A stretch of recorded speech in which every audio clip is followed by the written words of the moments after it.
Hey guys, it's Dumpling News time once again. Now let me ask you a question. Besides Encino Man, and if you haven't seen that movie yet, it's a classic, go watch it. So besides Encino Man, have you ever seen a movie where when scientists decide to unfreeze or wake up something super ancient, that the movie ended well? Not that many, right? So obviously scientists in France have not seen the movie The Thaw, starring Val Kilmer, and decided to reactivate an ancient virus they found preserved in the Siberian ice. Let's say that again.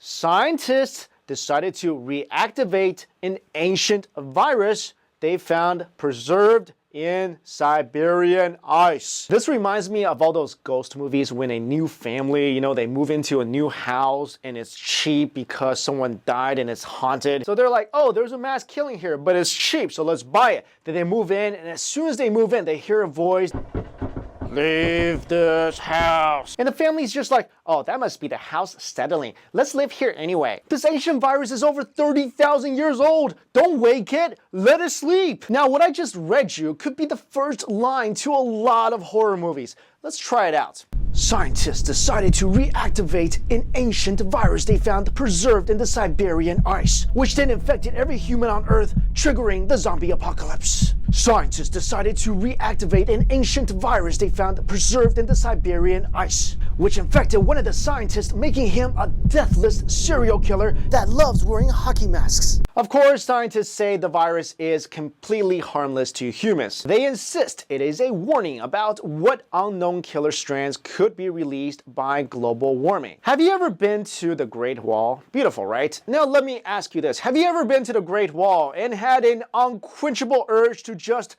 desecrate it with graffiti? Well, now you can, and it's perfectly legal. A popular tourist area of the Great Wall has been specifically sectioned off for tourists to plaster with graffiti. This is in an effort to save the other parts of the Great Wall from being vandalized. This is not Gino's Yeast restaurant in Chicago. This is the Great Wall of China. Stop writing on it. In other news, did you know that people who lived in what is now China 3,600 years ago ate cheese? I mean, they love it so much, some people were even buried with cheese so they could eat it, after they die. Researchers in China collected samples of yellowish substance from 10 tombs and mummies at Small River Cemetery number 5 in northwestern China, some being more than 3,600 years old. Chemists in Germany analyzed the clumps and determined that it was a type of cheese. Now, this could be the oldest cheese ever found. Because of this, I think we need to make Chinese cheese a thing, like right up there with French cheese and Swiss cheese. And if anyone questions it, just say, yo, we've been making cheese for like 3,600 years.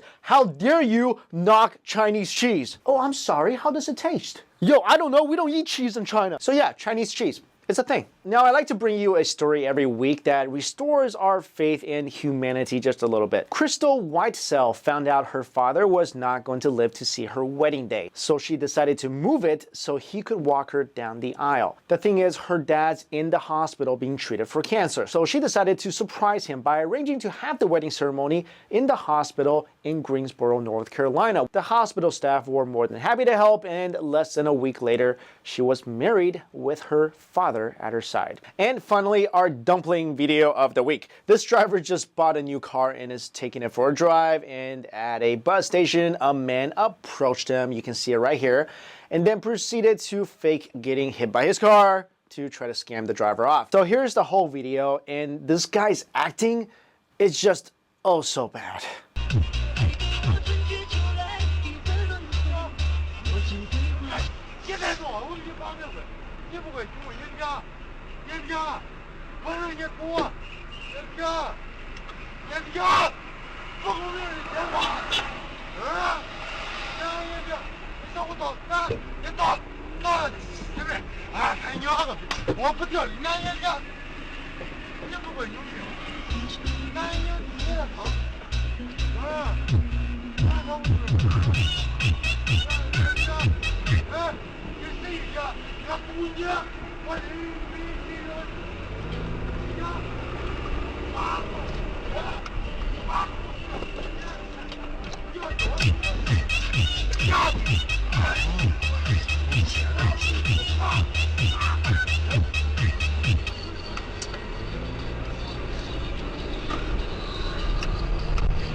Okay, after watching that video, I know what all of you guys are thinking. That guy kind of looks like Dan.